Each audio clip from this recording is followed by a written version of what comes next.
Voltamos para o último bloco do nosso programa e estamos conversando com o professor de Sociologia da Unicamp, Ricardo Antunes, sobre tendências do mundo do trabalho. Professor Ricardo, o senhor fala sobre uma nova morfologia do trabalho. Eu gostaria de saber que mudança é essa, afinal, e como que também os sindicatos poderiam se posicionar diante desse segmento de trabalhadores que, na prática, continuam, de certa forma, desassistidos. Veja bem, houve uma literatura europeia, eurocêntrica, dos anos 70, 80, que dizia que a classe trabalhadora acabou. Eu posso dizer que foi dos primeiros no nosso canto aqui do mundo a dizer, olha, a discussão não é essa, não faz sentido falar que a classe trabalhadora acabou, mas nós temos que entender quem é a classe trabalhadora que está transitando do século XX para o século XXI. Nós temos que compreender, essa expressão é minha, essa nova morfologia do trabalho.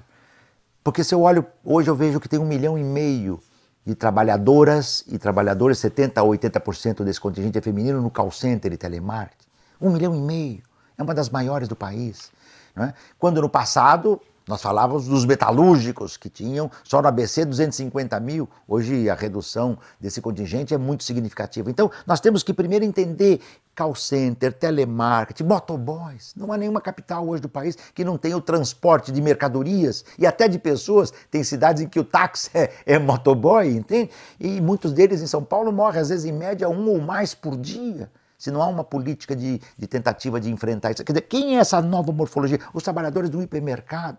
Né? No passado eram pequenos supermercados, hoje você tem hipermercados que atuam de dia e de noite. Nasceu um novo proletariado não industrial de serviço, que nós temos que compreender. E esta é a nova morfologia. Isso criou desafios para os sindicatos. Se não bastasse o desafio, por exemplo, de um sindicato dos bancários. Em meados dos anos 80, nós tínhamos de 800 mil a 1 milhão de trabalhadores bancários. E hoje nós temos 400 mil, algo mais ou menos em torno disso. Mas tem mais um outro tanto desse, que são os trabalhadores de call center que prestam serviço para os bancos e são invisíveis, e que os sindicatos não chegam. Os telemarketers, por exemplo, né, o telemarketing é uma categoria que está ensaiando, porque não há sindicalismo de telemarketing com tradição de longas décadas no Brasil. Eles estão criando, e algumas coisas novas estão nascendo nesses espaços. Em outras não há representação sindical, o que cria desafios muito importantes, tá certo? Nesse espaço. E um deles é dessa nova morfologia. Eu tenho dito, a nova morfologia do trabalho leva a criação e o desenvolvimento de uma nova morfologia nas lutas e nas formas de representação desses trabalhadores e trabalhadoras que não existiam 20, 30 anos atrás.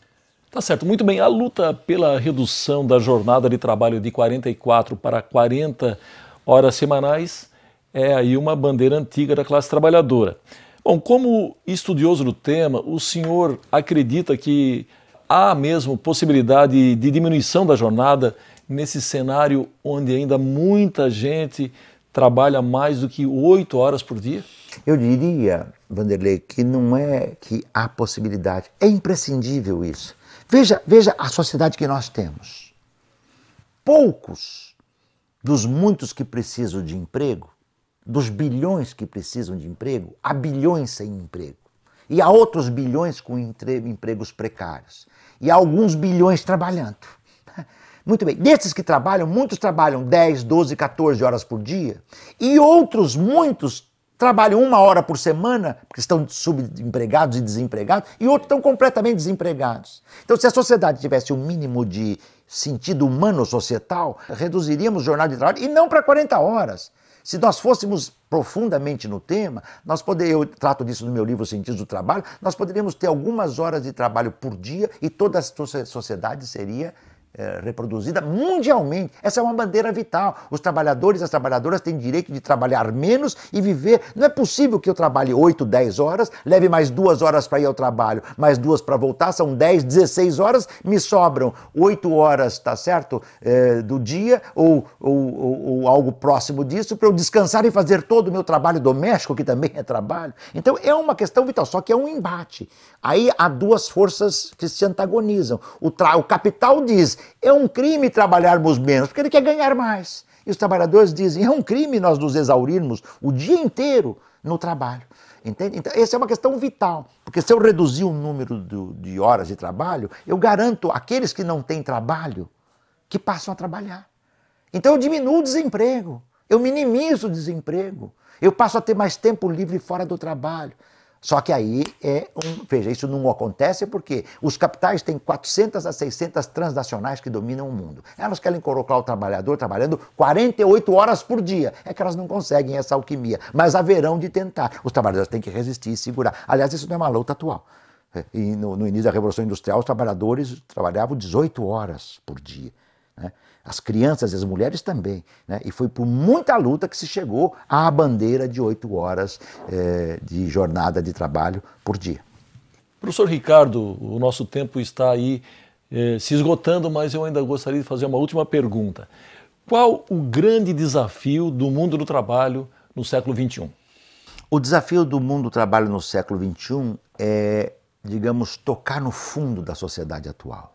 Não é possível continuarmos vivendo numa sociedade como a europeia, que jovens de 18 e 25 anos na Espanha têm os 60% de índice de desemprego, de perspectiva de desemprego, e os outros 40% vão ter trabalhos precários. Ele se forma em engenheiro, faz pós-graduação e nós temos um proletariado pós-graduado desempregado. Não é possível. Isso é Espanha, Grécia, Portugal, Itália, Inglaterra. Isso vai se ampliar. Estados Unidos, né? Para não falar do nosso mundo, porque agora a precarização do trabalho chegou no coração do primeiro mundo.